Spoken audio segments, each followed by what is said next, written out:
welcome here to race 17 of the third season of the Dark Horse Racing Series.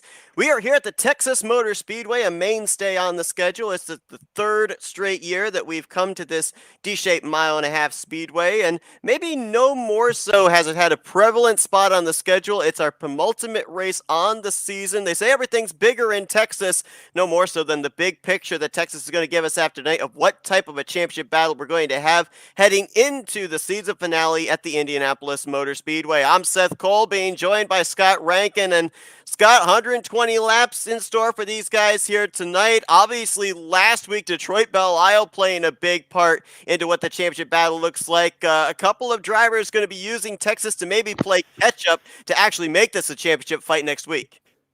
Detroit? Wrong road course, Seth. You weren't here, that's why you don't know. It was Long Beach. One of them tough road courses. It's okay. I understand. You're an oval guy. You turn in circles. Anytime there's right-handers, you get them all confused. It's okay. Right. I understand. Anytime I turn right, I'm in trouble. Steering wheel only go left. Right. Yeah. Look. Tonight's going to be a difficult race. Actually, I mean, you look at it, and on the surface, we've obviously got a lot of official races running here this week in terms of iRacing formats, but all of them are stock car races. The stock cars, you are having to lift off. You are really having to preserve tires. Indy cars, completely and utterly the opposite thing. This is a super speedway for these guys. As you mentioned, not in the booth last week, so kind of having to remind myself of where these guys were last week, but did watch that race, and I mean, it just kind of seems like the Rick Ravon train has no brakes. He has just kind of left everybody in the dust. It's obviously still early to say, but right now, just looking at the points coming tonight, if Rick Ravon finishes up inside the podium here tonight, that might be championship done before we even get to next week. Yeah, I was actually talking to Ravon prior to the broadcast, and that's exactly what he said. A podium here tonight, and I can go out at the next race at Indy, and I can just enjoy the race for what it is instead of, I'm here for a championship. I'm just out there. I'm enjoying myself. I'm driving the car. So his goal is to tick it off because it just takes so much stress away from Indy. And I mean, Indy's such a big ultimate race, and you're gonna see so many ring-ins just show up for Indy. So it's one of those ones whereby, yeah, it's probably a very readable race because it is a longer format race. You've got to try and set yourself up for those sorts of things. But at the same time, there's so many more question marks that get hung over. So his target tonight is P3. Now Nick DeGroot sitting atop the board in qualifying. Third in the point stands, 92 points out, the former champion. And, it's interesting. We'll be talking more about this during the course of the evening. But, in the case that we have Rick Ravon wrap up the championship here tonight, it would be the third straight season that we head into the Indy 500 weekend with the championship already decided. And that kind of maybe makes it a little bit more exciting for the fans in the regard that everybody's just going to be in the Indy 500 trophy hunting. We're going to maybe see a lot more aggressive moves made in that case than if there was actually a championship on the line. Thing, Seth, I think it just opens up and it relaxes all the drivers as well. If you get to Indy and things are kind of locked in, you just breathe a sigh of relief, and it's about having fun. It's about celebrating the unique aspects of the Indy car at Indianapolis. It's about celebrating everything that is this league, and the Dark Horse guys. They all talk to each other quite extensively, and the guys are actually a really tight knit bunch, and it's so much fun to be in and amongst them. I actually got a invite from Matt Wagner to go and join these guys over at Area 51 last night for my first race, and I definitely felt that it's a very big community aspect and heavily focused on working together and having some fun and look, to be perfectly honest, it flows over here to Dark Horse, and can't say enough about all of these guys and can't say enough about the support that they all give each other. Well, Rick Ravon's going to be rolling off from the 14th position here tonight. We've seen how sometimes he doesn't exactly qualify all that well, but he's certainly up there at the front when it matters the most. Henry Bennett on the flip side, the guy that is the closest to him in the point standing, 64 points back, going to start on the outside of the front row. So we've talked already about what Rick Ravon needs to do to wrap up the championship. What's the scenario that you need to have happen here if you're Henry Bennett to at least mathematically have a shot at that championship next week? You got to win. First and foremost, you have to win. Anything less than that, and all of a sudden, Ravon's options for closing out the championship just open up that little bit wider. So a first here will certainly keep him alive. That's what he's got to focus on. Ultimately, for Henry Bennett, he can't do anything about Rick Ravon, right? Uh, the only thing he could do about Rick Ravon is wreck Ravon him. But that's not realistic, and that's not Henry Bennett's style of racing either, which is the benefit there. So ultimately, all he's going to do is keep his eyes forward, focus on what he can do and what he can do alone, worry about everything else later. If Ravon finishes third, there's nothing he could have done anyway. 19 drivers took time. 20 drivers will take the green flag. 20th place will be Joseph Morales. You'll notice a name in the grid that we haven't seen since mid-September. That, of course, is Robert Mileska III, the outgoing champion. We didn't see him since Twin Ring Motegi, and he'll be rolling off on the inside of row number 3. Now, this race has had two different aspects in the 2 seasons that it's been run. We ended up having some very long green flag runs and only 5 cautions 2 seasons ago. Last season, we saw the caution a little more often, though. 9 times it waved. What do we expect to see here? Because, I mean, in terms of the speedway racing that we've seen in the last few weeks, it's really seemed like these guys have been able to settle themselves into long green flag runs. We've seen strategy come into play. Granted, we had an untimely caution back at, I believe it was Motegi, that kind of shuffled the field up, but I mean, for the most part, though, these guys, they've done really well in racing aggressive, but racing very clean. For sure.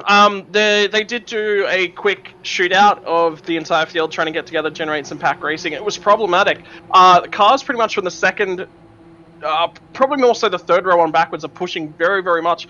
Ultimately, like I said, it's a super speedway style race, so they're just going to keep their foot on the floor as the green flag flies, and you know, it's going to be all about drafting and setting up your moves based on drafting overtakes, but there will be some tire that plays into this as well at the very back end of the stint.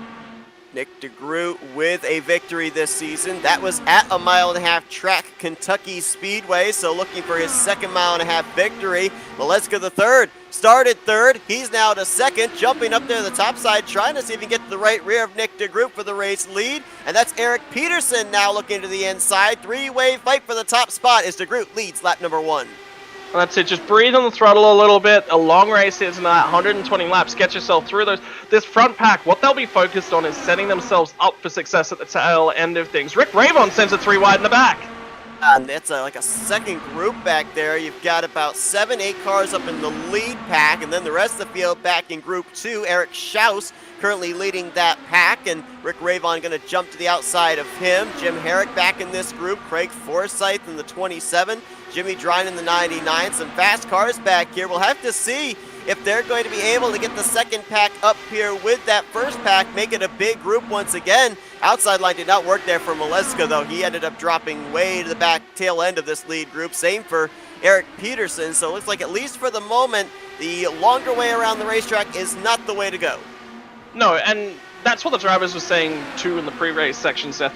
If you can defend that inside line, nobody is going to be able to make a pass on you. If you know what you're doing down there and you know how to run the line and you can keep it there, ain't nothing that's going to happen on the high line. You've got to make sure that you can get your car painted onto that white line without touching it.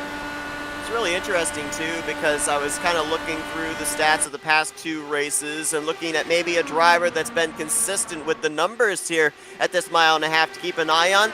It seems like everybody that had a good run back in Season 2 then didn't have a good run in Season 3 or vice versa. So pretty much it seems like Texas Motor Speedway, it's where the chips fall is where you end up finishing. Now, Nick DeGroot is a driver that does have a top 5 finish here. That was 1 year ago, 4th position, and both of our former winners at this track are in the field here tonight. Mileska took the checkered flag here back in Season 3, and Covey Moore was the inaugural winner here under the Dark Horse banner back in Season 2.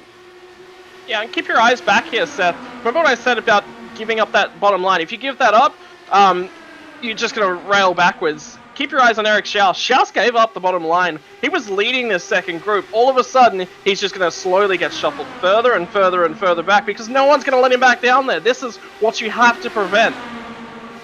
Yvonne gets by. That's Forsyth in the blue and white 27 to the inside. The aforementioned Covey Moore in that Aqua Machine on that inside line, currently running 3rd on the bottom and currently in the 13th position.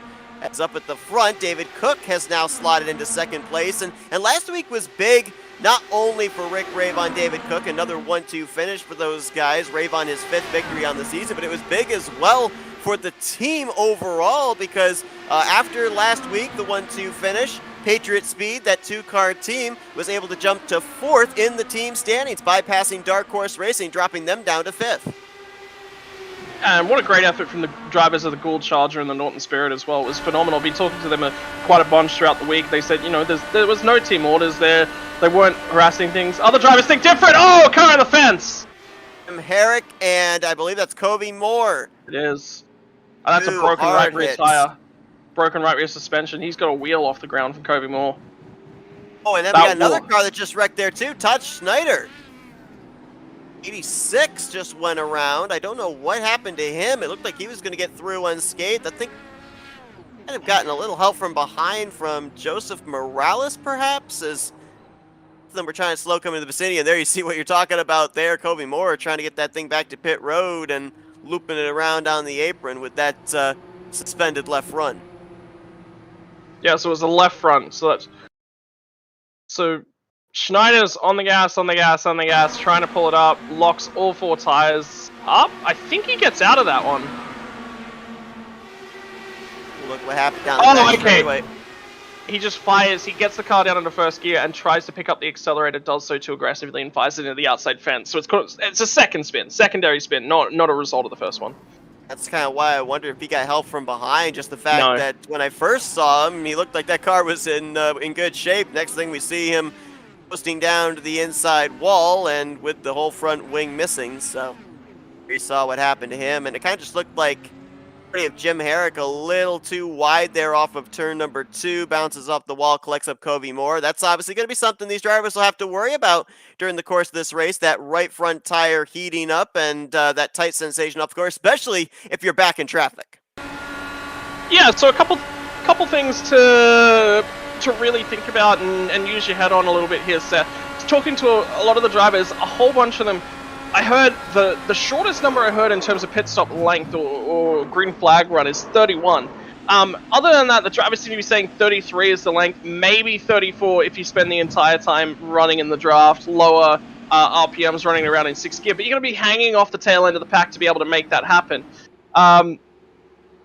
So this, for a lot of the field, they would have just filed through pit lane here just to take that top off. This is a really good opportunity to get some fuel into the car and extend that run. The problem they've got here is that they're right on the limit now with this 10-lap splash of being able to make it home on one less stop. But they are going to have to conserve. Nick de Groot, the reason why he's staying out is that it does not alter his strategy at all. He's been running up at the front. He's been running out in front of the arrow. And therefore, he's not had the assistance to save any fuel. So his strategy will always be the same here. Next caution, you'll see him pit, because the next caution will change up the strategy quite dramatically. De Groot, Hobson, and Teed, your top 3 with the drivers that did not pit under this yellow. Everybody else was down pit lane under this caution to top off the fuel tank. David Cook, the first off pit road, so he and Henry Bennett will complete the top 5. Matt Wagner, Eric Peterson, Maleska III, Rick Ravon, and Craig Forsyth. That's going to be the top 10 here for the upcoming restart, which is moments away with the lights out atop the iRacing pace car, and Nick de Groot going to be the control car to get us back underway on lap 13. I'd like to take you back to last week, Seth. I kind of missed you in the booth because I had to deal with Matt. Matt's not as down on the milkshake references. So. Yeah. You need a milkshake, buddy. Yeah, I need one. I've just got to boil the kettle. Benefits of a wireless headset. I can get up, I can talk from way behind my screens and boil the kettle, get myself all settled in. Because this one's going to be a long race here tonight. The other thing that I just remembered as well, this is a track position race. That's why de Groot stayed out. And de Groot last night in the Area 51 race made a huge strategy call over Henry Bennett, which held him out front for an extended period of time. Very difficult to overtake there. Same here. So this is de Groot using some heads-up pit strategy. So with that being said, I mean, Rick Ravon qualified back in 14th. He's up to 9th. Obviously, it's going to be maybe a slow, almost painstaking method of trying to get his way up there to the front. Not able to maybe cut his way through traffic as easily as we've seen him do at other tracks. Yeah, potentially. I mean, again, remember what I said about not surrendering that bottom line. You maintain that bottom line, you hang on to that, you'll be all good to go. There's nothing not a lot of people can do. You can actually see Rayvon's starting to cut his way through the field as well, keeping his eyes back. He just forced Maleska a little bit up the track because Maleska left the door open just fractionally, and Rayvon just put his car down there and said, hey, look, this is my line now, you're going to slide it back. I'm wondering, okay, remember what I just said? There's an ability to shorten the number of stops. You have to take car in the infield. Jimmy Drynan in the 99, no caution, as that car actually does not go completely around. It does come to a stop and out of harm's way, so no yellow flag going to wave for the spinning 99. Yeah, so Maleska's drifting back through this pack here, Seth, because remember what I said on that last caution period? You can make it home from here on one less stop if you fuel save. You're going to have to fuel save the entire race to make that one. And the last pit stop, you're going to be running out there on your own, which means that there's so much more emphasis on fuel saving right here, right now. Ooh, man, that was close between our top two in points. Rick Rayvon and Henry Bennett nearly had left front to right rear wheel contact off of turn 2. And pushing up the track is Rick Rayvon into his teammate David Cook, who almost got the outside wall off of turn 4. Things really sketchy here just inside the latter half of the top 5. Yeah, you got to be careful there. That's teammates working together. That should next to no time ever happen. And they've just allowed Henry Bennett to take this one over. You know what? I think Bennett just looked at Rayvon coming there. He recognized that the guy's going to make an overtaking move. He recognized the guy's trying to get aggressive. I just think he went, there's too much of this race left. I got to let this one go. Side by side between these two for 4th place. David Cook looking on. You've also got Matt Wagner back there in the purple 11. Eric Schaus trying to battle with Craig Forsyth. I think he actually had to lift off of turn 2 on that inside line. Forsyth and Peterson going to pass him on the outside line. Things still wadded up from about 4th place on back. It's now Wagner and Forsyth side by side. That's P7. Yeah, and I think these guys need to really settle it down, look through their crystal balls and see what they can find coming their way in the future. I think we're going to get another caution here, Seth. When that caution flies and how it impacts these guys' strategy is critical. They need to manage this. They need to set themselves up for success. Something I was talking to a few of the drivers early on about is plan for chaos and then hope it doesn't happen. That's the best way to set up your race. Be ready to be adaptable with your strategy. I know that obviously he had a left front off the ground, and so that led to him spinning around there on the apron. But going back to the Kobe Moore thing, I mean, you know, there's a huge transition of banking down to the rather flat apron and access road here. When we're looking ahead towards green flag pit stops, I mean, how difficult it's going to be for these guys to get these things woed down, not only to pit road speed, but not have the back end step out, because a thing we talk about all the time here with these Indy cars, and they tell us is, well, the longer we get into a run, that fuel cell starts to empty, the back end of the car gets lighter and lighter. Yeah, so let's talk about a few attributes of this car here tonight and how the way it's going to develop through the run. Last 5 laps of a run, yeah, it's going to be interesting actually. None of the drivers have had 30-lap runs in a pack. So none of these drivers have the ability to predict how the cars are going to handle with that error. I'm expecting them to get a little bit tighter, but when that fuel cell burns down the rear end, they said, the last 5 laps of a run, the car really starts to get loose and the rear wants to dance around just a little bit. I expected it to get a little bit tighter. I expected more weight on the front end of the car. Not the case. The other thing is pit stops. You need to get to the bottom. Remember what I was talking about? Don't give up the bottom of the racetrack. That's where you want to be. Well, guess where you have to enter the pit lane from? All of the drivers said to me tonight that they are most concerned about green flag pit stops. That's when they think the big cautions will come that'll take out multiple cars. Especially with the fact that usually when we come to tracks like this, we expect to see what we're seeing right now, kind of IndyCar pack racing, drivers in close proximity to each other. And so if you're going to be coming to pit lane and you've got 2, 3, 4 cars right behind you, there's got to be a lot of communication of, hey, I'm coming this time. Make sure you afford me the room that I need to be able to get onto pit road safely, not just for my sake, but for your sake as well. Yeah, and Charles T, during the driver's briefing, he actually said to everyone, hey, look, make sure that when you're coming to pit road here, you let everyone know around you. We need to see communications in the chat bar up above, as well as verbal communications if you're able to do that. So they did set a minimum standard for these drivers pitting.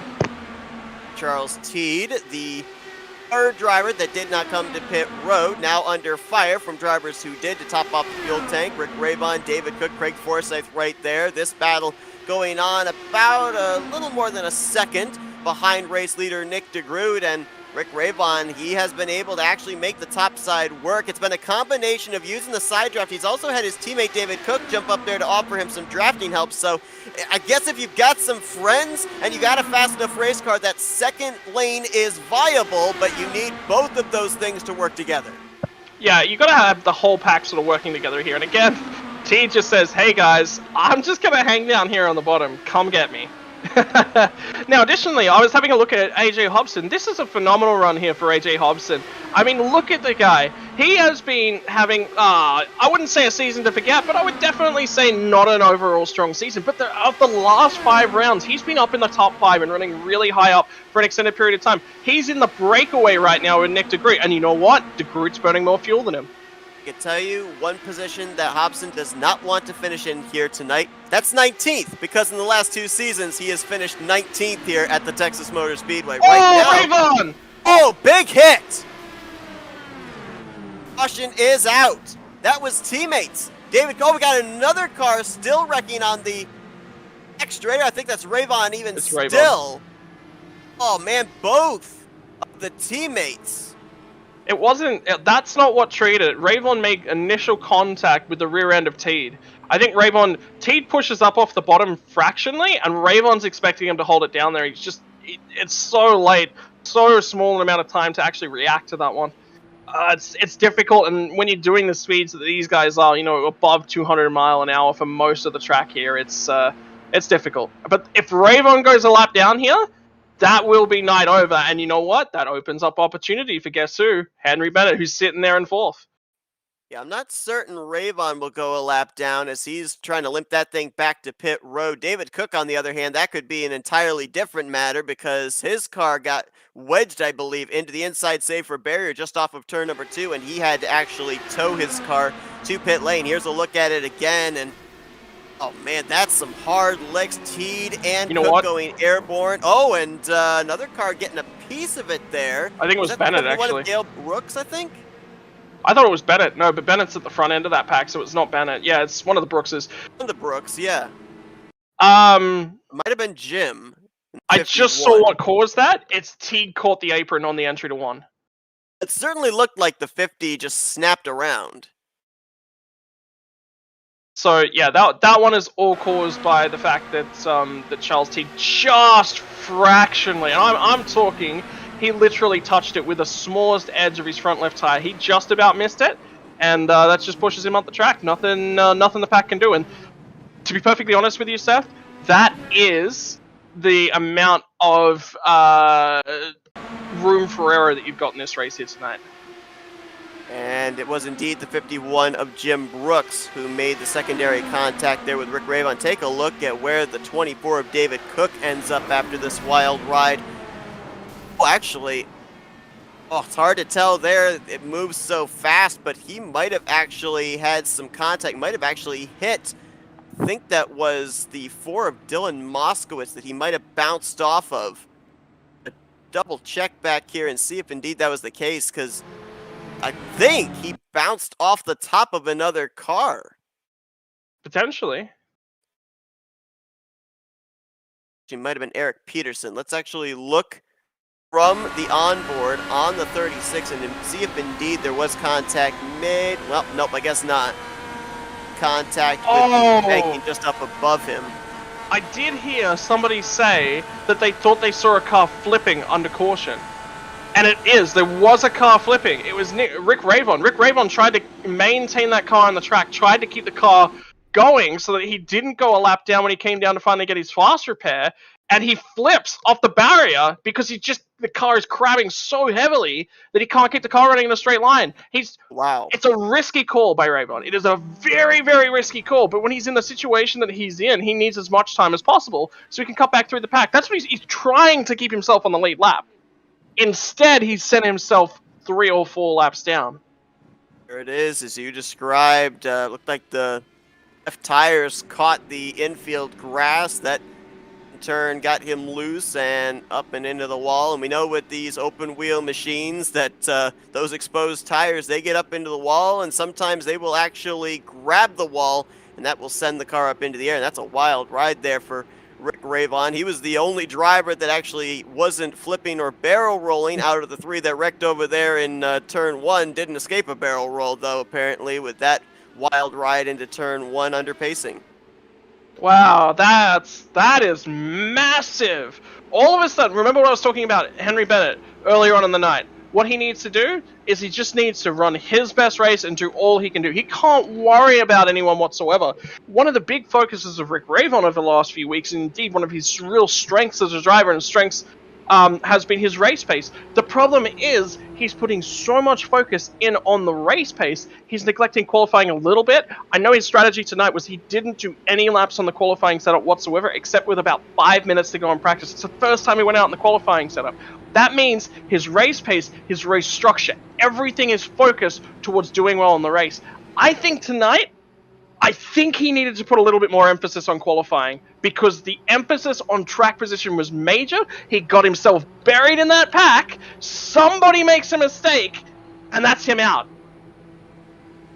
And right now, he is 2 laps down, and there are lap machines ahead of him as well, so it would take him a couple of cautions potentially to get back in the lead lap unless he's able to pass Charles Dean and David Cook. They're all on the same lap, 2 laps down to Nick DeGroot, who gets us back underway. Hobson, Forsyth, Bennett, and Schaus currently completing the top 5. As Ravon runs at this point in time, bonus points not withstanding, he is in line to receive 12 race points. So that is a huge opportunity for Henry Bennett to be able to eat into the 64-point lead that Ravon had on him coming into tonight. Yeah, and if Bennett gets out there and wins it, all of a sudden the notch just gets turned up just a few fractions. Now it's been twisted. Somebody's reached in there and they've grabbed the championship excitement, the championship drama knob, and they've just cranked it to 12. They've went so far past 11, they made a new notch.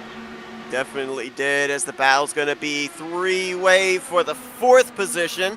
Eric Schaus, Henry Bennett, and Eric Peterson. Now, again, not counting in the bonus points, if Henry Bennett's able to win this race, Rick Ravon finishes back where he is. That is a net gain of 38 points that Henry Bennett is going to pick up on Rick Ravon in just race points alone. Consider the fact that that would be more than half of the points he was behind Rick Ravon coming into tonight's event. That would make things very interesting heading into the Indianapolis 500, which, oh, by the way, Henry Bennett has taken part in the last 2 Dark Horse Racing Series Indy 500s. Rick Ravon, in about a week's time, will be making his debut. Yeah, but Ravon's been there. He's done it. He's raced in other Indy 500s. The Indy 500 is not a foreign beast to him, so he'll be aware of what he needs to do at that race and how to drive that race as well.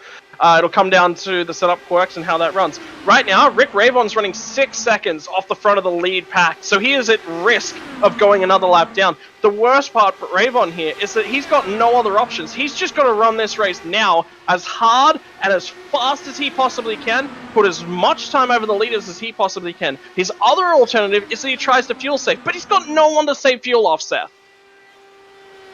And on top of that, he's a faster pair in the hole, as are several drivers here with our couple of early cautions. And, know that the aggressiveness is going to kick up the later this race goes on. Even if he gets back on the lead lap, he's not out of the woods yet. Caution. Oh, we got another caution. It's going to be Gale Brooks on the 71 on the back straightaway.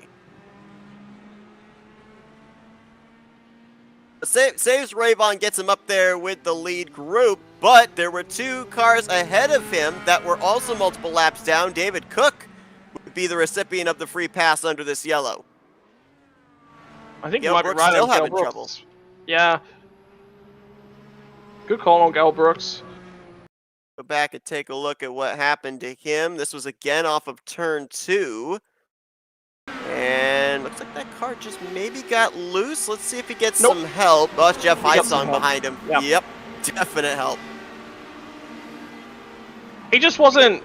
So that this is one of those age-old driver versus driver debates, and particularly with this move, is the driver has the momentum. He's clearly gotten the pass done on the bottom, but the run's going to come back off the top as that driver up on the top side will have a slightly increased momentum compared to the car on the bottom. The car on the bottom comes up to try and clear themselves, to try and put themselves in that path of the car that's behind. And the car at the top just says, you know what? I'm just going to keep my foot in the throttle. I'm not going to let you have this one. Again, too, I mean, we talked about this a couple of weeks ago. yeah, we're focused right now on the championship battle, but there's still drivers all the way through the entirety of the point standings that are trying to finish the best they possibly can before the For checkered sure. waves at Indianapolis. So, oh, they're not going to roll over for anybody and give up positions. They want to make sure that they have the best finishes possible to end out their season as well. Yeah, that's it. And I mean, there's no reason for the guys right throughout the pack to fight. The thing is, with a championship, as commentators, it's the easiest story for us to focus on that's developing right throughout the race and indeed developing right throughout the season. People want to know what's going on up front. People want to know what the battle is for that win. So that's the one that we really zero in on. But right throughout the pack, every single driver has a championship scenario that they're driving themselves to. And there are stories that play themselves out constantly. There is no way for any broadcaster ever to cover all of the stories right up and down the field. And indeed, some of them, the tale is, went to race, finished where I am in the championship, no margin over the guys ahead of me, no margin over the guys behind me, margin's now too wide indeed for me to even claim any points, I'm just going to have some fun. That is a viable story for a lot of these drivers, and that's broadcasting 101 to all the fans that are out there. Want to let everybody know here as well that next week, next Wednesday night, is the Dark Horse Racing Series Indy 500 Pole Day qualifying. The Indianapolis 500, the season finale, is actually going to be run next Saturday, and that will be October 23rd at 1 p.m. Eastern Standard Time. So bear in mind that the season finale does not take place on a Wednesday night. It will be on the weekend. We hope you join us for that. We're still uncertain whether or not we're going to be bringing you coverage of Pole Day qualifying on Wednesday night or not, but definitely keep tuned here to Flat Out Racing Network just in case we are, as these drivers will get themselves prepared to not only try to qualify their way into the Indianapolis 500 field, but get that all-important track position, which we've seen has been pretty prevalent in the last 2 years. Yeah, and I mean, I tell you what, I mean, I'm hyped for the Indy 500. It's another great opportunity, another really big name that's out there on the calendar. I did miss out on last season's Indy 500. I mean, it's difficult being an Aussie because a lot of it happens throughout the day, and for you guys over in America, and that's just unfortunately that's throughout the night over here. So, unfortunately, my family members don't enjoy me commentating in the middle of the night, Seth. Milkshake makes everything better. Oh, Monster Milkshake, you're right. The ultimate peace offering. That's it. They wake up, there's a milkshake sitting beside the bed when they wake up. Perfect. All is forgiven. Third caution of the night here. We're now a third of the way through this race. DeGroot has had that car out in front pretty much the entirety of the night so far. AJ Hobson has been up inside of the top three most of the evening as well, based off of pit strategy after the first yellow flag. Craig Forsyth, a guy that will be heading into the Indy 500 in a little more than a week's time as a former winner of that event. He lines up in third. Henry Bennett is fourth. Eric Schaus going to complete the top five. Then you got Eric Peterson, Jim Brooks, Jim Herrick, Matt Wagner, and Robert Maleska the third. That is your current top 10. You saw the 24 of David Cook go around, get one of his laps back. He and Gail Brooks will be battling for the free pass under this yellow flag. Charles Teed, Rick Ravon, 2 laps down, 6 laps down for Jimmy Drynan, and Covey Moore still sits on pit road. The former winner here at Texas back in season 2, 31 laps down, pretty much out of this event. We'll see if he comes back onto the racetrack to pick up some spots. There's still a long ways to go in this one. DeGroot, back under the green we go here at the Texas Motor Speedway. He'll lead them into turn number 1. The battle looks like right now it's going to be potentially for that third position where we find Forsyth, Bennett, and Schaus. It's going to be a hard-fought battle between a whole bunch of guys that haven't necessarily been up at the top, and then Henry Bennett, who's in championship contention here. I think what you're going to see is you're probably going to see a little bit more reserved Henry Bennett than you have seen so far. He's got a great opportunity tonight to really pick off a lot of points, and the thing that he doesn't want to do is throw that away, but then again... And he is in a hornet's nest right now. Eric Peterson, Eric Schaus just ahead of him, racing it up side by side. And you saw Forsyth up on the top side of, I believe that was Hobson, for the second position. A little bit of breathing space back to Matt Wagner, who's leading the second group. And this is the second time on a restart that we've seen the field kind of split up into 2 packs. Is that the case of the single file restarts? Just some of these guys seeing the race leader when he accelerates, being able to do the exact same, and then from about 7th, 8th, 9th place on back, they don't quite get the memo quickly enough? And I mean, it's all comes down to timing as well. So if you time the restart too early and somebody else in front of you doesn't time it, you have to bail out of the gas. Because if you overtake a car before that green flag actually comes out, you will get a black flag, and that nets you a penalty. So that slots you miles down the traffic, miles down the field. So it's not worthwhile. So you got to bail out. What that does create is a lot of checking up and a lot of timing of that restart. So restarts are critical, and IndyCar restarts with a single file restart, they're just so different to anything else.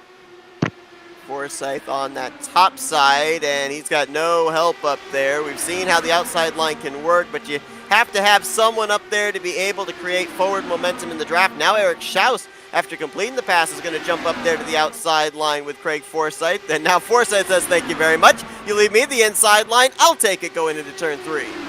Yeah, but following 2 cars going into turn 3, that means he's going to have a lot of aero wake and a lot of aero wash that's just preventing him from getting back to the throttle. I think this is Schaus just saying, hey, I'm just going to be a little bit conservative here. I'm just going to run at the tail end here. He's got Henry Bennett coming down the inside now here as well, so I'm not 100% sure if he'll just let Bennett go on by, but then again, he's fighting Forsyth a lot harder than I thought he would.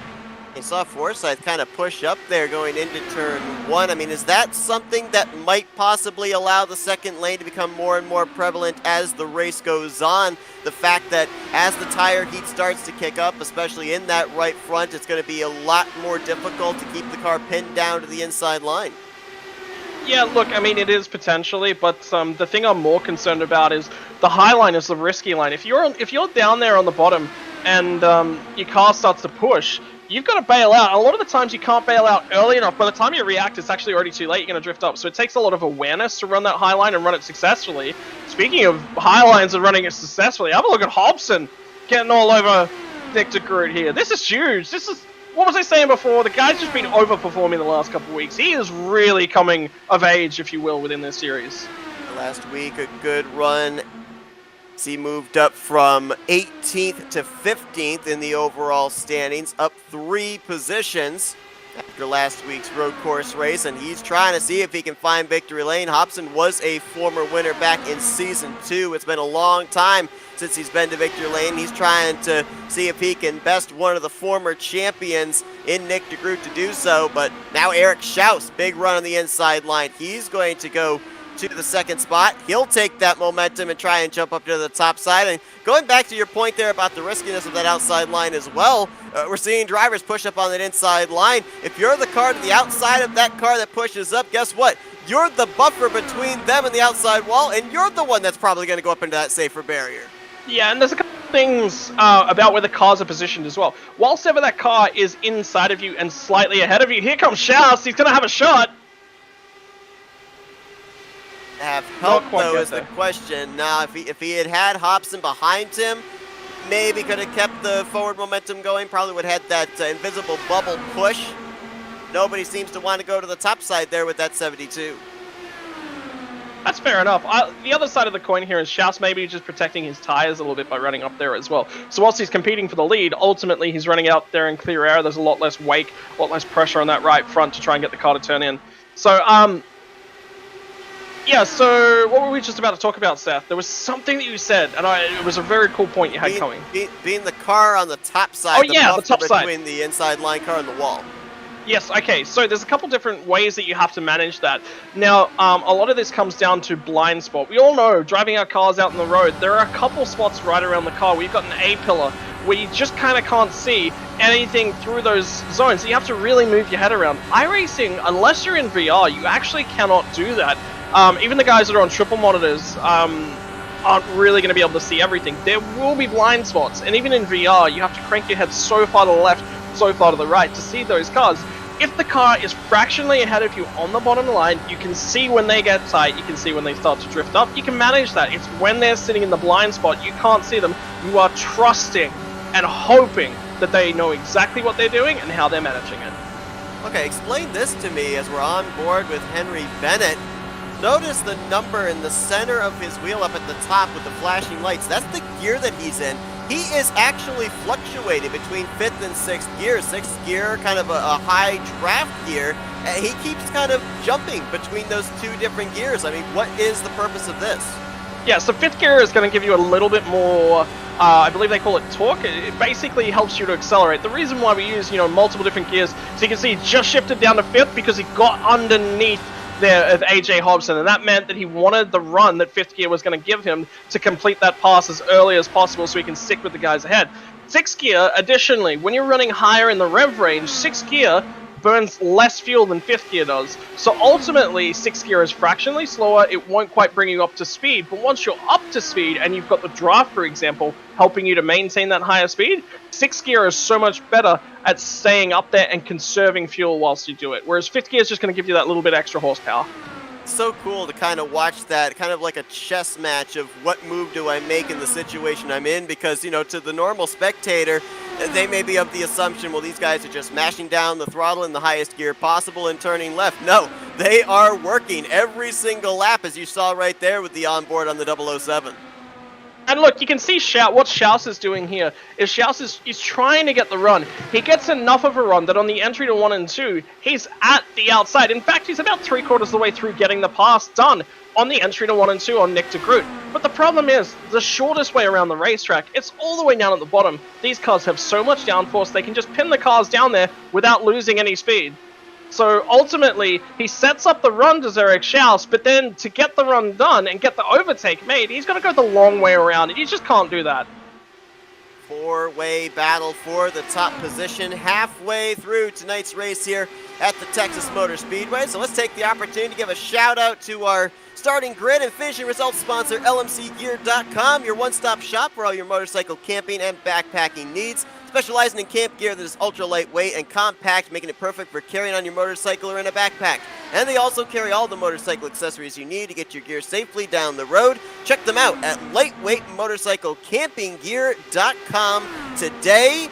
And just like that, in the middle of an ad read, we go from 2 rows of double wide to now single file. What did I just do? Read some more ads. Maybe an overtake will happen. Yeah, that's what I need to do, I think. I think I need to do some more ads, and these guys will make it exciting again. Yeah, look, I mean, a couple things here. AJ Hobson, for my mind, actually might have been, it was Craig Forsyth. Craig Forsyth, with what he was trying to do and how he was overworking the car, I think he's just overworked that right front. He's overheated a little bit, burned up a little bit too much of that rubber, so now the grip's just not there. He's gonna tumble through the standings. He's drifted back to the second pack. He'll just disappear off these guys. Now, additionally, we're now 34 laps into this run, so I just heard guys saying we're going to be pitting this time by. It's going to be interesting to see who goes. Nick de Groot won't have a choice. He will be out of fuel for sure, and there's nothing he can do about this here. Bennett is trapped in behind him, so Bennett's either going to commit to the pit lane. Is it this lap? No, it'll be the next lap. I think it'll be the next lap. Well, de Groot kind of looked like he was starting to migrate down to the inside line, down the back straightaway. Thought maybe he might be coming to pit road that time, but we'll see what happens here. This is kind of almost like Stock Cars the Super Speedway, and the fact that you're all going to be more than likely coming to pit road in a group. You've got to make sure you're aware of everybody's lifting points. Don't run each other over, because you all want to make it onto pit road safely. Keep your opportunity at winning this race alive, and, well, more the fool me, they are not coming down pit road this time. So remember what I said as well, the tyres start to wear out at this point in time, and if they've been in the draft, it's going to be the right front, and they haven't been in the draft, it's going to be the right rear. Right rear is going to promote some loose characteristics on the car, meaning it'll turn through the corner at more angle than the corner really warrants, which means that the car will snap a little bit sideways. In these Indy cars, you've got a fraction of the time to try and control that slide before it's gone. Very stiff suspension, the weight transfers around the car very, very quickly. That's the benefit. De Groot's coming in by the way this lap. But if you're in that draft, you're putting a lot of weight on the front right. And what we've seen throughout the run, and this is pretty consistent with all tracks, is understeer, the car just drifts straight up the track. The car basically, you're turning in, and the car just doesn't turn. De Groot slowing down, heading for pit lane. He may be the only one of the leaders coming down, and I would assume that some of that would be because drivers running behind him were able to get his draft. He was the one pretty much creating the draft for them, and David Cook's on pit road as well. This is critical. This is critical. Schaus just said he's coming to... Sorry, AJ Hobson just said he was coming to pit lane at the entry to 1 and 2. These guys got that clear air. Schaus got the opportunity to run a very quick lap. Pit lane is going to be critical. Nick de Groot won't have any draft when he exits the track here, so this is critical for just about the entire field.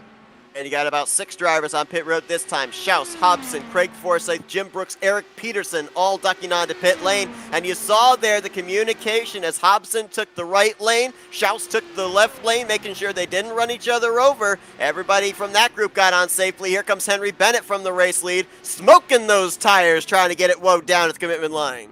I tell you what, somebody's blown an engine in the pit lane as well. It's Covey Moore. Covey Moore's done.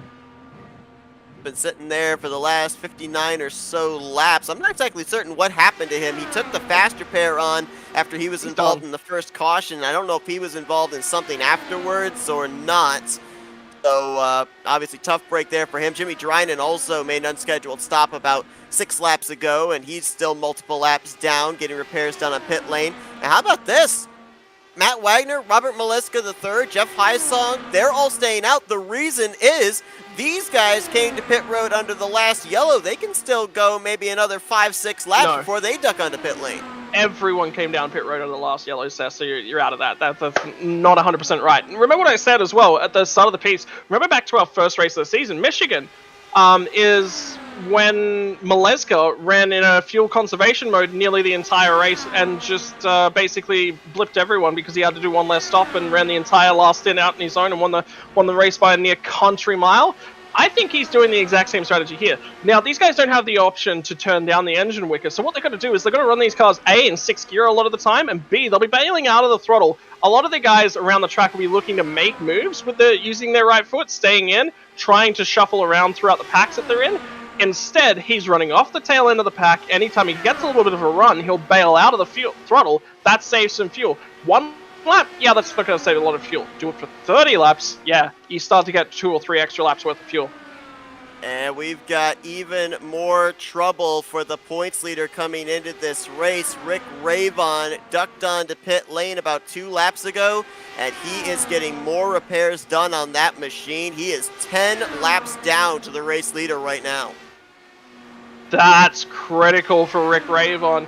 And ultimately, this is a guy that gets very nervous prior to races. It's just in his nature. It's part of his ritual that goes into a race. He sits down. He's so excited for the race and for what's going on. It's why he spends so much time practicing. Craig Forsyth, Henry Bennett. They've wrecked on the front straightaway. More cars involved there. Eric Schaus has gotten a piece. I think Nick DeGroot was involved. He was. He's flipping through the infield grass. There's no way DeGroot can get that car refired. He'll be having to tow back to pit lane. There's nothing he can do about that. Who was going to cycle around back as the leader around the 5th, 6th position? Holy cow. Well, let's just turn this entire race on its head. Well, now you've got a race whereby everyone's going to have to take the wave around, bar Gail Brooks, who's going to get the lucky dog here, Joseph Morales, Jeff Highsong, Robert Maleska, and Matt Wagner. All of a sudden, Wagner controls the field, and this race has just turned into anyone's game. Are you a gambler, Seth? No, I am not. Got a crystal ball, but I don't have a poker chip. Oh, wow, there's what happened. Eric Schaus just up on the top side. The thing steps out on him. He hooks Nick DeGroot in the right rear. There were several others that got involved in that. Todd Schneider driving underneath the 89. Mentioned about Forsyth involved. Henry Bennett, second in the points involved in this one as well. He had to tow. He has a faster pair, but he had to tow, so he's going to more than likely lose a few laps here under pacing. Again, these were drivers that were running, had cycled around to, I believe, 6th through 9th. They were battling to see who was going to be the race leader when everything cycled around with the green flag pit stops, and every single one of them are torn up on the front straightaway after this off of turn 4. That is just unfortunate. And changing track conditions, changing track temperatures. Track temperature has dropped 7 degrees Celsius. It's going to be, what, 25, 30 degrees Fahrenheit, I think? Yes, we'll actually double check on that here in just a moment. We'll take a look at the weather. Tell you what, with that caution coming out, the timing of that caution coming out, Matt Wagner, Maleska III, Highsong, those guys look like geniuses. Sure, don't they? What? And I mean, all of a sudden, we've got a race that's, 7 people strong, and 8th, 9th, 10th, 11th, 12th, all back 1 lap down, and then you've got two laps down, which is Forsyth and DeGroot. Bennett and Schneider at 3 laps down. Charles Teed 7. I think Rayvon's done. I honest to God think Rayvon is done. No, Rayvon's back out on the track. He's going to keep going. He's got an opportunity here to gain as many points back as he possibly can, and this is him using his head. At all stages, you have to limit the damage that is going to happen when you're in a championship fight, and Rick Rayvon is going to do all that he possibly can. There may not be a lot that he can do, but he is out there and he's turning laps.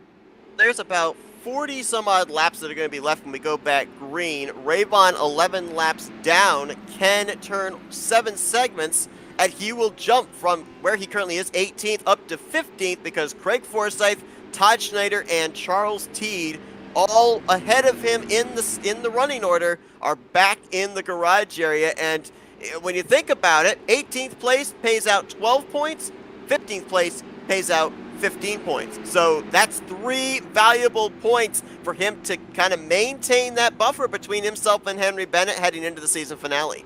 More critically is the fact that Henry Bennett was involved in that one, and he's gone multiple laps down. If he was at 1 lap down, all of a sudden you just actually go, yeah, Henry Bennett's actually back in this. If he can get himself back to the lead lap, then he's actually in an okay position.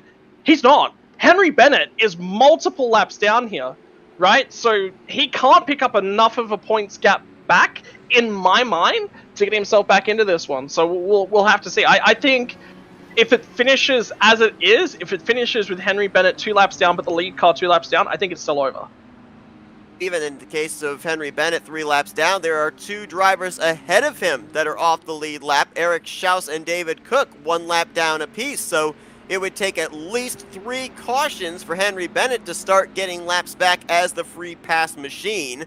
We do have wave around cars. AJ Hobson, Jim Herrick, Jim Brooks, Eric Peterson, Dylan Moskowitz all going around to get their laps back, as they were ahead of Matt Wagner after he and the rest of the top 5 came to pit road. So we will have 10 drivers on the lead lap when we go back green.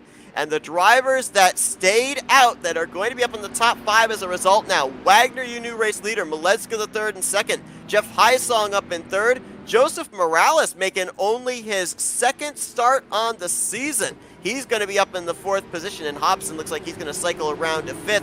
And Gail Brooks is dropping to the back because he was the free pass machine. Yeah, so he'll actually drop from 5th back to 10th for this upcoming restart. Rayvon just said he's off the pace. He's staying out of this one. He's going to get out of everyone's way. He's not interested in fighting this out 1 iota. And that's a smart call. I mean, especially if he does have more damage, if that's the reason he come back down pit road, he lost a few more laps. That's very smart heads-up driving again. But also, there's no reason for him to get involved in anything here and try and push and create more issues than he solves. We didn't see anything, but I'm almost wondering, Rick Rayvon had already taken on his fast repair. When we last looked at him, he was cutting his way through the field, looked like he was up to speed. I'm almost wondering if the extended stay on pit road for repairs, he might have maybe gotten some damage trying to get onto pit lane, may have wrecked the race car trying to make a green flag pit stop. Not sure what the circumstances were, but lost him a number of laps. He was already running 2 laps down to the leader at the time, as Matt Wagner, the defending Indianapolis 500 winner, so going to be a lot of pressure on this guy when we head into next week, but he is still trying to see if he can end out the season with what would be his 2nd trip to victory lane, previous winner at Watkins Glen earlier on this season. Yeah, and I couldn't believe that from Matt Wagner. He's not a road course ringer. He's not one of those guys that goes out and knows what performs on road courses. He's just, average. He's punching, as best as he possibly can, but there's a lot going on. Have a look at the Hornet's nest behind Wagner, though. These are lap down cars. Bennett wants his lap back. Yeah, Henry Bennett trying to get one of his 3 laps back the hard way. And DeGroot's there with him. He is indeed. So you've got a lot of guys that are trying to see if they can at least give themselves a shot at maybe getting back on the lead lap here, as we are rapidly approaching the end of this race. We're now into the 2nd, 3rd, and Bennett's going to jump to the top side there on race leader Matt Wagner. You've also got Eric Schaus in this mix. So there's 3 cars right there, and adding Craig Forsyth also in the 27, all off the lead lap. David Cook a lap down. I mean, you've got 0.7 of a second between Matt Wagner and Robert Maleska III. That actually translates to 5 lap machines between those 2 drivers as well. Yeah, this is such a weird race circumstance. You normally never see anything like this. This is so, off of the book, off of, I couldn't have predicted these circumstances if I tried. Here comes here comes Bennett on Wagner again. It kind of This is reminds me of a critical. little bit is the what Oh, we saw. Wagner got the apron! Be able to hang on to the bottom though. And trying that top side. Oh, look at David Cook. Ooh, we got a big run on Henry Bennett. Tried to go up to the third groove, but wasn't quite clear of the back of the 007 as Bennett now going to tuck down in front of Nick DeGroot. But this is kind of reminding me a lot of what we saw back at Iowa when we had the untimely caution. Just about everybody had been to pit road. A couple of drivers stayed out, and you saw a lot of lap machines up there racing with the race leaders, kind of the race within the race. Everybody on their own different lap, their own different agenda. And that's what I mean. You're seeing next to the same here, Seth. I mean, it's just my word. I could not have predicted this. And if I'd have had 7 of your crystal balls, Seth, this is wild. And the fact of the matter is, Henry Bennett's still trying to get this move on. He needs to get his nose cone underneath Wagner, but now he's defending from Cook. All of these guys want their laps back. Matt Wagner is leading a race where he's not fighting with people, but he is fighting to keep guys a lap down. Wildest race of the season. I think he's going to do his best Nick DeGroot impression from the first half of this race, where DeGroot did not come off the inside line. He's saying, if you're going to pass me, you're going to have to do it around the top side, because this white line is my best friend. And I tell you what, when we came to Texas, everyone says everything's bigger than Texas. Well, it might be bigger, but to be perfectly honest with you, this is the Wild West, the way this is performing. Oh, no doubt about it. That's definitely playing its part into what the championship battle could look like in 1 week's time. I mentioned about the fact that Craig Forsyth out there on the racetrack, I had him behind the wall on my telemetry, but then he came back into the server. He's back on the racetrack, and he is currently ahead of Rick Raybon. So Raybon has moved from 18th now up to 16th, did not pick up that 15th position and that extra point. And I'm wondering whether Forsyth's doing that intentionally to keep Raybon behind him, whether or not there's a little bit of beef there. I mean, there could be anything. Ultimately, Forsyth and DeGroot are on the same lap, so you will see them fighting for position. So DeGroot, the only car that he's directly fighting for position is Forsyth. Bennett's laps ahead of him. Cook's ahead of them. Cook, I think, is actually only 1 lap down at this point in time. In terms of possible teammateship going on, Craig Forsyth drives for LMCgear.com, and Henry Bennett drives for Factory Back Motorsports. So there is no teammateship there in that regard. But yeah, to your point, maybe even just to make it be a close championship battle heading into next week. I mean, I'm certain that there's a lot of guys here. Look at Cook. Wow. He forced that. He did. Henry Bennett wasn't brave enough to do it, but David Cook says, absolutely, you give me an opportunity, I'm going to go by. Now Bennett says, all right, 24 tried it, I'm going to try it. Well, is there someone in the wall, I thought, in the background, is there coming off of 1 and 2, I thought, all the way up there. Now, the interesting thing is, once Wagner is no longer, Wagner nearly makes contact with Cook. You got to be careful here. I mean, he's got lap machines around him, and it's about 7/10 back to Robert Mileska III. Last thing you want to do when this race is kind of played into your lap is throw it away. Wagner's, here's the thing, this is an awkward position for Wagner to be in, because Wagner wants to be fuel saving. He's been running at the head of this field, and remember how many laps early DeGroot had to pit on the rest of the field just because he was running way up at the front. Mileska is so far back in traffic. Mileska's not pushing. Oh, he is fuel saving. And just to throw a bit of a spanner in the works here, if tonight's race hasn't been crazy enough, according to my numbers, they cannot make it from when we went back green to the checkered flag. Pit road still has a part to play in this race. Yeah, for sure. And I wonder if, when that caution gets triggered, ultimately, I wonder if Henry Bennett's actually trying to save some fuel, make sure he can go an extra couple laps on everybody else here. That would be critical in my mind if he can do that, because that last caution, I think, is going to happen when the guys come back down pit road. We ended up having that last caution come out with 4 drivers that had been to pit road. They all accordioned up. We're all racing nose to tail for what was going to be eventually first back to fourth. I mean, make sure that you're not in a situation like that if you're someone like Wagner, like Mileska. Do you come to pit road as early as you possibly can? Do you stretch it as far as you possibly can? I mean, what's the strategy now? Because it kind of looked like 4 different drivers, 4 varying strategies all in the same place at the same time. It didn't work out for guys like DeGroot, Schaus, and Bennett. I mean, when they cycled around through pit lane, basically they fed back into the pack, just behind the pack, and Rayvon's now running so far off the pace that he's been caught by all the leaders. He's running high, he's trying to stay out of everyone's way. Something else that just occurred to me as well is Cook is fighting Rayvon's battle for him by proxy. These are teammates, right? So him and Bennett going toe-to-toe, that's not critical necessarily for each other's championship battle, it's critical for their teammates' championship battle. Keep that in the back of your mind as well here, Seth.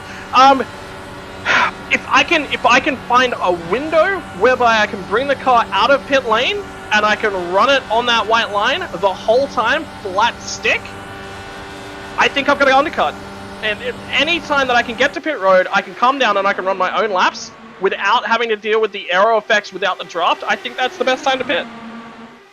Wagner now going to let a couple of more lap machines around him. That's Nick DeGroot in the bright yellow car just ahead. Eric Schaus, the bright green car just behind. And you saw the red and black 91 of Maleska III just peeking into the picture. He's now decided it's the time to get up there to the back of the 11 of Matt Wagner. So the battle for the lead may be on momentarily. Another driver that's had a very good season is Jeff Hysong, 9th in the overall standings coming to this one, a teammate for Maleska. And we talked about the fact that you can make the outside line work if you have somebody to work with you.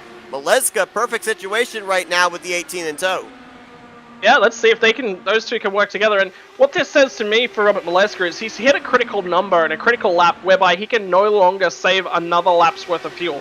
What that means is now he doesn't need to worry about fuel saving anymore. He has to push on. He cannot possibly get any benefit from saving any more fuel. So go for it, buddy. Put the wicker on, put the foot to the floor and start making some spots.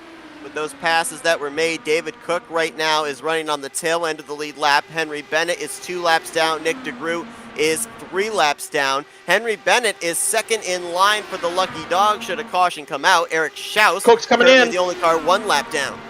Cook just said on the radio he's coming in. Wagner is going to follow him down as well. These guys, remember, they were running up at the front end of this pack, so they had the least opportunity to fuel save this whole time by. Did Cook just go another lap? He did indeed go another lap as Wagner is indeed going to come to pit lane. You see that sometimes too in super speedways, the mind games of I'm coming to pit road, drivers drive down pit lane thinking you're coming with them, and you can stay on an extra lap and kind of leave them hanging.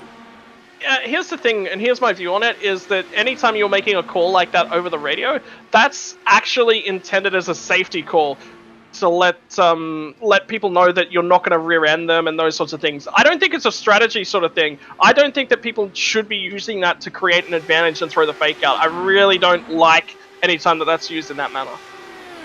Brooks comes down pit road from the 4th position. Cook in this time just in front of him. So now that turns the race lead over to Robert Maleska III. We mentioned the fact that it's been since Motegi that we saw him in a race. It's been even longer than that back at Auto Club in the early portion of August that we saw him last go to victory lane. So far this season, a 7-time pole sitter and a 4-time winner, and we'll see if maybe he can get back to his winning ways here tonight, as obviously mathematically out of the chance of being a back-to-back champion. I'm just wondering when he's considering coming to pit lane. We've got 15 laps to go.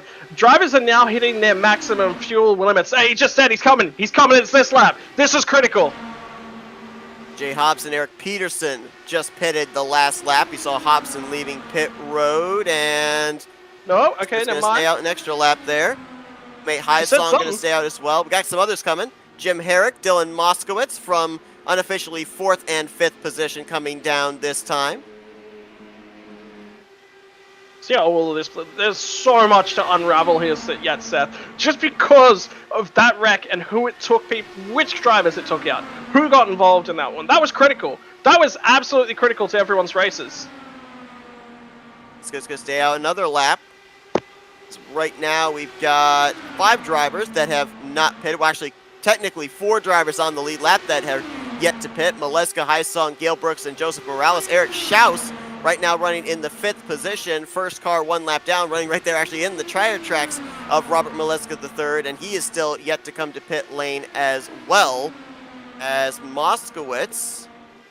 He dropped a couple of spots there on the running order. Matt Wagner right now is ahead of Jim Herrick and Jim Brooks by about 3.5, 4 seconds. We're going to have to wait and see, though, where... Yeah, I think it is, too. But the question is, what about the 91 year of Maleska? Where is he going to be when everything cycles around? Because he's still in a pretty big pack of traffic here. Yes, he is. Wrecking. We may have a caution. And that is Moskowitz, I think. Peterson, the 36, and he got out of the way. No caution as he was able to get that car low, even with oncoming traffic. That's really good job by those guys to get the car to prevent the caution. That's phenomenal. That is a phenomenal job to not clean anybody else up in that. That takes a lot of heads-up driving and practicing with damaged cars, which is so hard to replicate.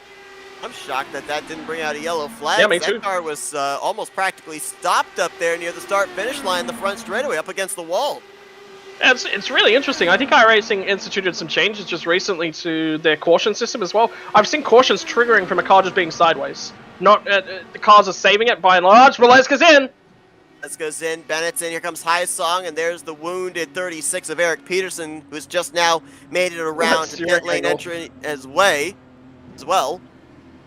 Brooks staying out an extra lap in the 71.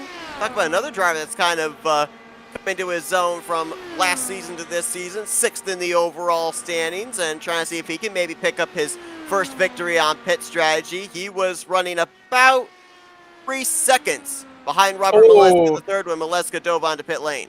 I tell you what, Henry Bennett opted to not take tires there. I think that was actually the call of the race. I think a lot of these guys should have done that. Matt Wagner's just gone. Wagner did not take tires. Wagner didn't take tires. That's what it is. Smart call. Only for the 11, and he is going to have a huge lead over Maleska and Jeff Hysong, and that very well might have iced it, depending on what happens here in the final 8.5, 7.5 laps. Gale Brooks onto pit road. Last driver to complete this is going to be the 72 of Eric Schaus, who, when he then comes to pit lane, will be falling off the lead lap once more. But right now, because he hasn't pit and Wagner has, he right now is on the lead lap. Now he's diving to pit road along with Nick DeGroot in the 89. So you will see the 11 of Matt Wagner momentarily jump up to the top of the leaderboard, and he will have a total of 7 laps to go here at Texas. Yeah, Brooks is just exiting pit lane. Brooks is in with a shot here of a podium. I think Brooks may be able to take over the 2nd position here. See if he can be able to hold off Maleska III and Jeff Hysong, but the Henry gap Bennett's going to be continues crucial to grow between Wagner and 2nd place. If you're Matt Wagner, I mean, I would think that right now you're hoping this thing stays green to the end. You don't want those guys to be on your back door with a chance of winning this race. Especially with all the tires. Now, the reason why Wagner was able to do this, now, the problem with leading a pack like this is that you burn more fuel. The benefit of leading a pack like this is that you burn less tires. You get access to all that perfectly good, perfectly fresh air. It's undisturbed, flows over all your aero devices, and does everything it's supposed to do. It's just so sweet on all 4 of those tires, and that's the reason he's been able to pull this strategy off. Everyone else within the field would have been having problems with their tires tail end of that one because they were fighting in the pack, and they didn't have that aero working for them. Talked about the strategy there for Gale Brooks, 2nd place, and over a 1.5 seconds ahead of 3rd place Robert Maleska III, so Brooks very much so in line for a podium finish. I've just had a look at the pit stop times. Gale Brooks did not take tires. How about that? Wow. You know, you would maybe think that of a lot of the places we've gone to, Texas would be a place where you would want to have that fresh rubber, but it is playing out dividends for a couple of drivers in the closing stages here, and I'd have to double check, but I believe, yes, the 71 and the 11 are teammates out of Area 51 Racing, so no doubt, Matt Wagner telling teammate Gale Brooks, hey, don't take tires, you don't need to.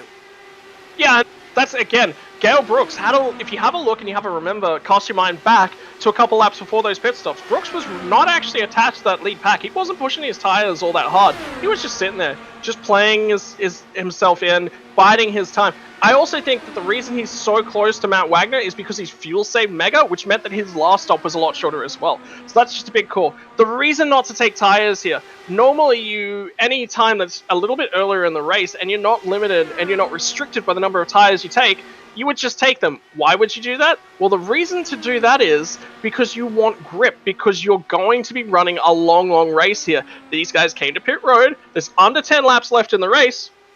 I've only got to run with bad tires for 10 laps. Are you kidding me? Yeah. Let's not even contemplate that. Last season, Matt Wagner was a two-time winner. He won the season opener and he won the season finale. He had a win earlier on this season at Watkins Glen for the second time in 2 seasons. He is going to be a multi-time winner as he takes the checkered flag here tonight at Texas. And I tell you what, if this race had run another 2 laps, Gale Brooks would have gotten to his rear bumper. He just caught the draft off of Wagner. Oh, wow. 1-2 finish there for Area 51 Racing. 3rd and 4th for the Twisted Trojan Motorsports cars. Jim Herrick going to complete the top 5. He, Hobson, and Brooks were in a pretty good battle there for the 5th position in the closing stages. They all finished within about 0.3 of a second of each other. Hobson 6th, Brooks in 7th. Moskowitz and Morales are going to be the last drivers to finish on the lead lap in 8th and 9th place, but Wagner, how about the momentum for a guy heading into the Indianapolis 500 weekend as the defending winner? He'll be heading in as a 2-time winner here in Season 4 of the Dark Horse Racing Series. Yeah, and have a look at the teammates, nose to nose here on the front stretch so they can do their burnouts together. At the end of the race, it looks like Gale Brooks actually has the stronger engine. I mean, look at them playing tug-of-war right here. Great run for both of those drivers. Gale Brooks, I believe this is his best finish of his career. Matt Wagner, as mentioned, finding victory lane once again this season. 2nd straight year where he's a multi-time winner. He came into tonight's event out of the championship picture, 4th in the overall stands, 156 points back. But regardless of that fact, this has got to feel good. And, you know, for some of those guys as well that knew that they were mathematically out of the championship, that might have been why we saw all these different varying strategies in the closing stages, not only like the final 10 laps, but even the final 20 or 25 laps, because of the fact that they had nothing to lose. There was no championship on the line. If it worked, you might get a race trophy out of it. Yeah, I mean, you know, you've got 100% throw caution to the wind. You've got to try and do something different. You've got to do these sorts of things. Ultimately, late in the season, it's not necessarily about racing for a championship for some of these guys that are a little bit lower down. It's just come out here, have fun, see what you can do, try something different. And I tell you what, Seth, I'm just here and I'm just doing some math on the points. I think that's enough for Ravon to lock it up. He finishes in P16. P16 nets him 24 points. Henry Bennett finishes in P12, which will net him 22 points. So the difference is 4 points there. So the margin goes, if I jump over here to my points page, from 54 points down to 50 points. It's alive. It is alive, but it's now a mathematical improbability. Henry Bennett would have to take every bonus point that is on offer to him. So 2 for a pole, 1 for a fastest lap. Actually, did Bennett qualify on pole? I think he did. Outside the front row. Outside the front row. So he doesn't get that. If he took a fastest lap, the gap is 1 closer. If he led a lap, which I believe Bennett did at one stage, then he's 1 closer as well. So. And if he took a 0x race, which we can guarantee that he actually did not. So there's a lot of if, buts, and maybes, but basically for Bennett to keep his championship alive and have a shot, he would have to win, he would have to clean sweep the bonus points, and Rick Ravon would have to either not show up or finish 25th or further back with 0 bonus points. If Rick Ravon runs a 0x race next week, it is over. There is one thing that could play into Henry Bennett's favor, and it is a long shot, and that's the fact that it is the Indianapolis 500. It's the biggest race of the season. You're going to see a lot of drivers that maybe we even haven't seen during the course of this season that are going to try and qualify for that. More than likely, we will have a full 33-car field, and so that's a lot more points available to make this point situation maybe a little bit more of a reality for Henry Bennett. Yeah, I mean, there's a lot of if, buts, and maybes, but basically, Bennett has to have the best possible race, the cleanest best possible race, the perfect race. Nothing can go wrong at any stage throughout 200 laps of the Indianapolis 500, and it all has to go wrong for Rick Ravon. Those are the only possible circumstances that sees Bennett take the title. Well, we had a lot of different scenarios coming into Texas tonight, and it certainly surprised us with a couple of interesting cautions during the course of this race. So we'll have to see if Indianapolis has a storybook ending for us in about a week's time. But let's go down trackside, see if we can get some words with our podium finishers. And let's kick things off with our third place finisher here tonight, Robert Maleska III. Hi. Hey, Robert, it's Seth and Scott up here in the FRM booth. You got us? Yeah, I got you guys. And I mean, we saw this race in the closing stages really come down to strategy. We had that late race yellow that had only 4 of you guys on the lead lap. And then it kind of came down between you 4 in terms of whether to take on tires or not. You were one of the drivers that elected to take on the Firestones. I mean, it looked like at least in terms of lap times, you were faster, but just couldn't make up that gap. Yeah, I thought not taking tires would be pretty sketchy on pit exit. That's kind of my whole why I took tires there, because I knew speed would be relatively close. I was just worried about that pit exit and maybe spinning. So I opted for the more grip on exit. But yeah, congrats to Matt and everyone whoever finished top 4 there, because I think we pit on lap 40 and stretched it, and we got pretty lucky with that caution where put all the main contenders a lap down. I mean, it was just a critical time for that caution to come out, but then that last pit lane strategy, that was so critical as well. The 2 cars ahead of you just opted to not take tires on that last stop. Do you think that that's maybe a missed opportunity for you tonight? I guess, yeah, but I think it seemed like it was pretty hard to pass the leader. I guess with the older tires, maybe they would come off the bottom more, but yeah, I mean, took a few weeks off here, so seems like I'm basically out of the championship. So kind of just here to have fun, get some good finishes, and some momentum for next season. We saw you qualified up there inside of the podium, started 3rd in this race, but 1 year ago you dominated this race, led 71 of the 120 laps. I mean, what are some of the things you can kind of look back on in this race that were big differences between this season's Texas race and last season's Texas race? I think last season I was kind of just, Sato style, just all attack. While this race I kind of saw how crazy it was early, and I just dropped back to ride. And I think that's what Wagner did too. And look at it, it worked out well, for both of us and everyone that was kind of up there racing really hard for the lead. Didn't get so fortunate. So yeah, I think a big thing is just for Wagner and myself, really, we just kind of took care of our stuff and played the long game with pitting every caution, and luckily it paid off for both of us. Well, Robert, it was great to see you back in the field here tonight. Congratulations on a great performance. 3rd place podium finish here tonight at Texas. And now we'll give you the opportunity for some thank you sponsors and shout outs. Yeah, thanks to Troy Lee Designs, sponsoring the series, HyperX, all the Dark Horse admins for putting it on. That's Robert Maleska III, your 3rd place finisher here tonight at the Texas Motor Speedway. Congratulations once again. Best of luck next week in the Indy 500 qualifying, as well as that main event next Saturday. Yep. Thanks, guys. Have a good one. If we can get our 2nd place finisher, Gale Brooks, it is indeed his best finish of his career, bettering his 3rd place finish back at the New Hampshire Motor Speedway earlier on this season. Hey, Gale, Scott and Seth up here in the FRM booth. You got us? Yes, sir. Gotcha.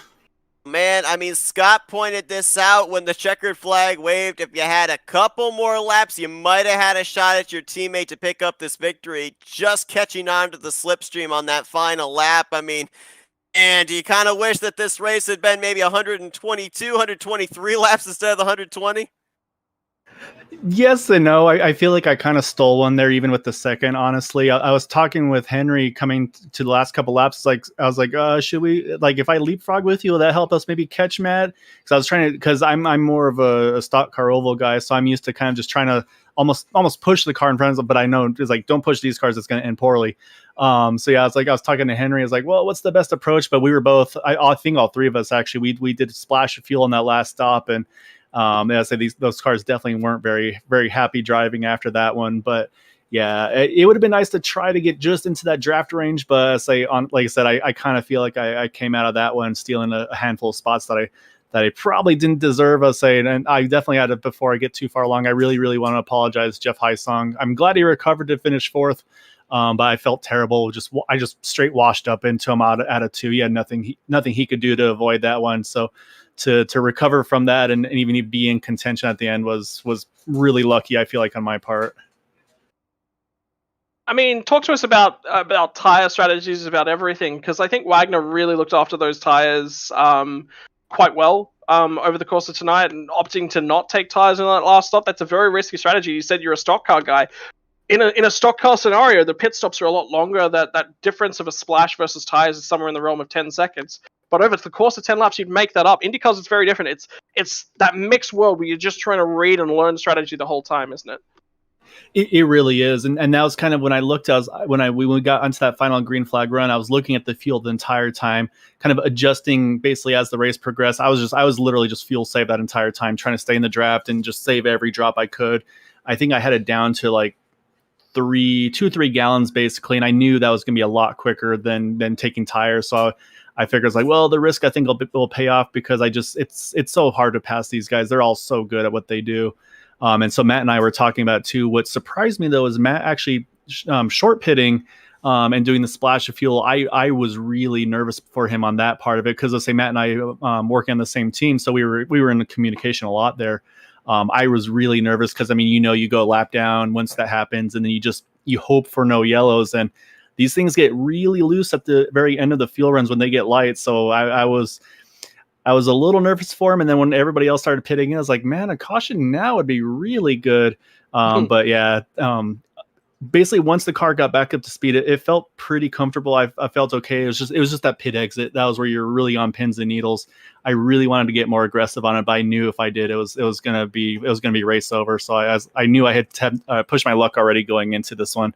So I was like, all right, let's just play it smart and maybe get a chance to chase Matt down at the end. Let's take a look at something coming into tonight and including tonight that might play into what we see in next week's Indianapolis 500. There are a number of races we could look back at during the course of the season where we've seen pit strategy and untimely yellows come out right in the middle of green flag pit stops. You guys are going to be on pit road a lot in the Indy 500. A lot of the stuff that we've seen take place during the course of this season with those yellows coming out in the middle of green flag pit stops. How much is that going to play into the varying strategies when we eventually get to the other bricks? You're exactly right. And this, and of course, Indy being its own little animal, that in Pocono, where if you're within distance, you can make that green flag stop and not go the lap down. It opens up a lot of opportunities for strategies and things of that nature. So I say it's that risk versus reward, of course, of what's better. Do you want to have the clean air pit early, or do you want to stay in the draft and maybe have some more speed that way? So yeah, it's going to be really interesting, especially with us running the DW12s over there this year. I say last season we ran the IR18s, which was a blast.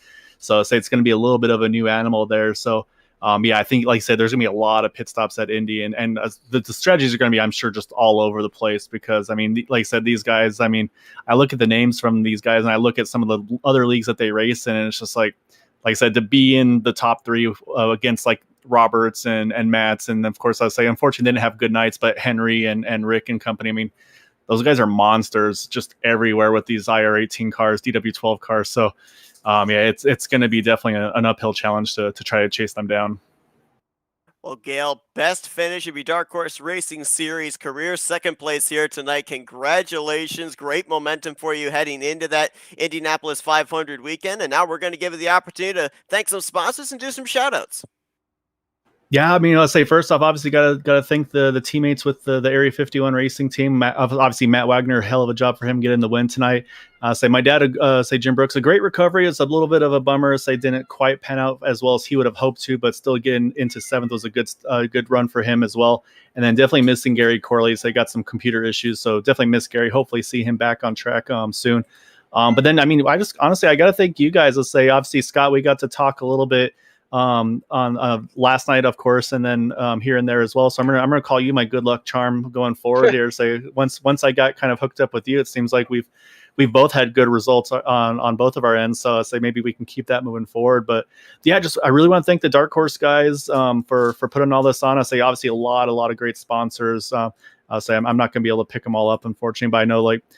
We've got the Troy Lee Designs and HyperX. I say that it's really cool to have these awesome partners that Charles and Eric and all the admins do such an awesome job to put it all up on board. So, and of course, really got to thank Jim Herrick at lmcgear.com. I say he does a lot for both leagues as well. So it's cool to see such good groups of people kind of supporting the leagues, and it just makes it so much fun, and it makes it feel, let's say, it puts that little extra, where it's a sim, it's for fun, but I'll say all those little things definitely go a long way. And then, of course, like I said, just really want to thank you guys. I say it's always a pleasure to. I've been on your side of the booth, and then to be able to race it too. I know exactly how much work you guys put in. So, just huge hats off to you guys for putting on such great shows week in and week out. Well, that's Gail Brooks. He gets second place here tonight at the Texas Motor Speedway and takes that momentum, as mentioned, into next week's Indianapolis 500 weekend. Congratulations on the great run there, Gail, and of course, best of luck next week when we head to Indy. Thanks, guys. Appreciate it. Let's go down to victory lane. Second time this season, Matt Wagner hoists a checkered flag here tonight. It's at Texas. Matt, Scott, and Seth up here in the FRM booth. You got us? I do. Oh, man. I mean, tonight was quite an interesting race leading into the Indy 500, a race that you know very well. Of course, going to be heading into that one as the defending winner. But, I mean, I got to ask you, the timing of that yellow flag coming out at that point in time, did you think, I've got this thing in hand? I was more worried trying to get on pit road. I actually had 0.3 gallons to get back. It was I was really almost biting my nails there. That was very close, but that caution was very timely, and it really helped me and Robert to get up to position where we can fight for the win here. Matt, the weeks that you do qualify, you seem to do quite well in.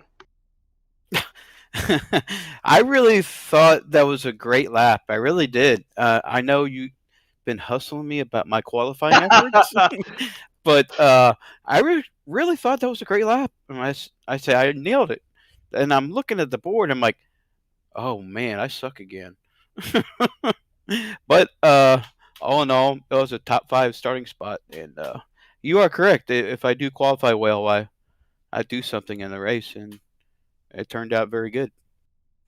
You mentioned about just barely being able to make it to pit lane with what you had in the tank there, but your work didn't stop at that point.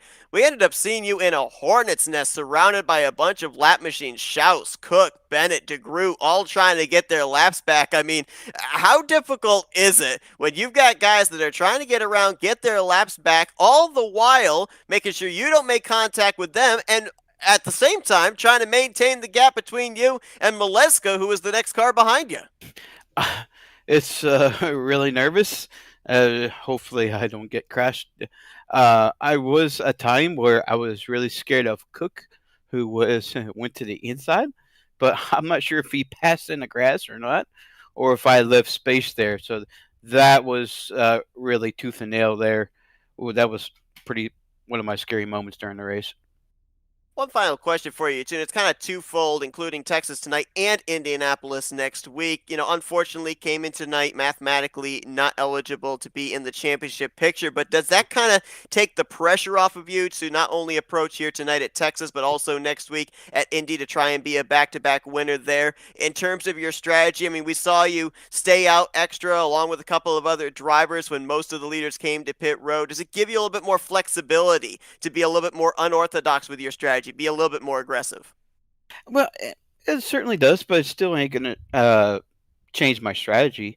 I stick with my strategy, come planned like I did last year, and it panned out. But as you remember, last year I had that connection issue and came back a lap down, and that was horrifying. So I kept my cool, and so right now I'm going to keep my cool going into Indianapolis, and me being aggressive is probably not going to be my strong suit. I was going to take my time, and whatever happens, happens. As far as the championship goes, I'm not really of a championship caliber person. I don't have them traits, as you would say, like a Nick DeGroot or Robert Maliska or a Henry Bennett. But I feel like I'm somewhere upward in that caliber, maybe. But as far as next week goes, I'm ready. Let's do it.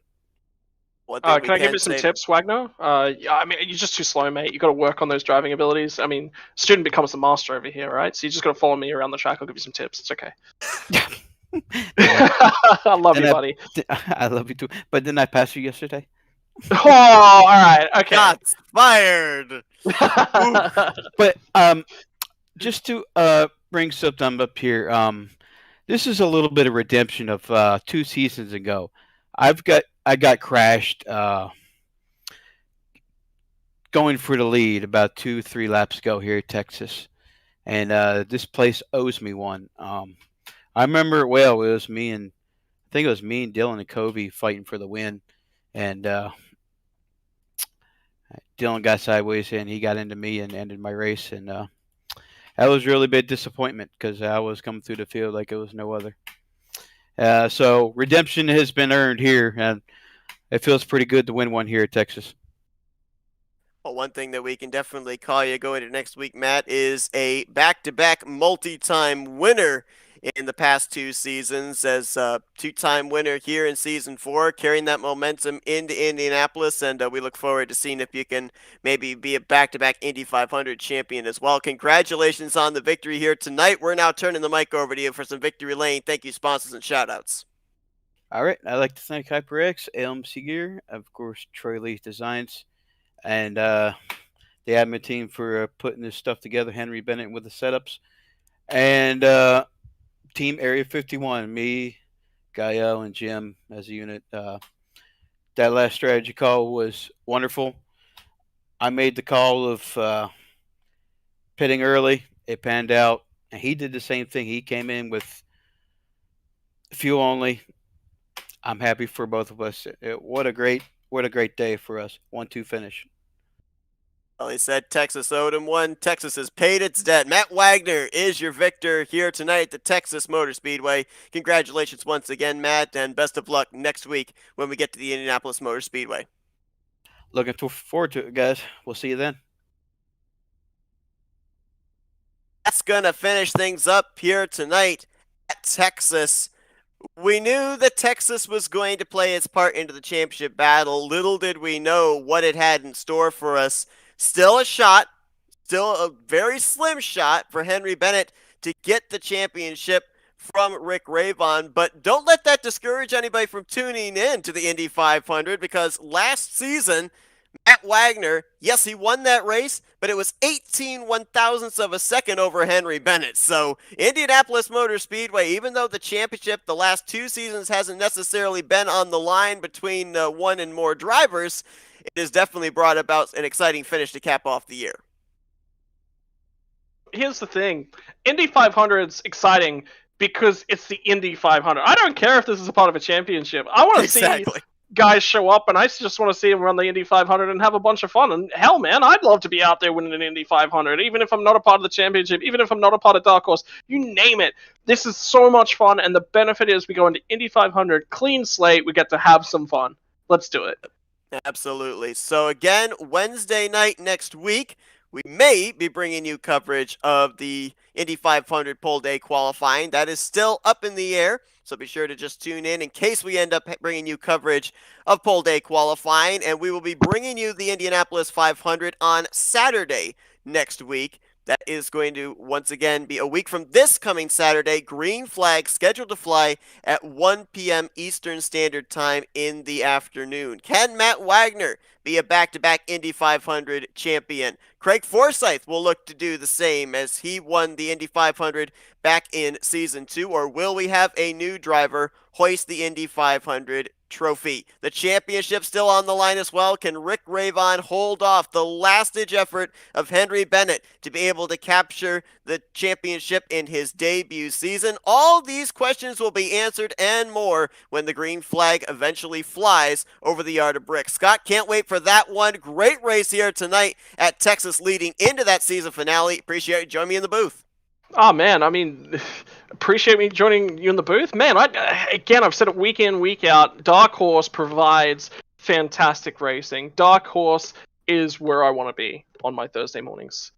Absolutely. Well, for me, my Wednesday nights, but I agree with most of that sentiment. Thanks to everybody that tuned in to our coverage here this evening. Hope you guys enjoyed it. Again, be sure to join us next week for the Indianapolis 500 to cap off the 4th season of the Dark Horse Racing Series presented by Troy Lee Designs. For Scott Rankin, I'm Seth Cole. Enjoy the rest of your Wednesday night, folks, as you've been watching another broadcast courtesy of the Flat Out Racing Network.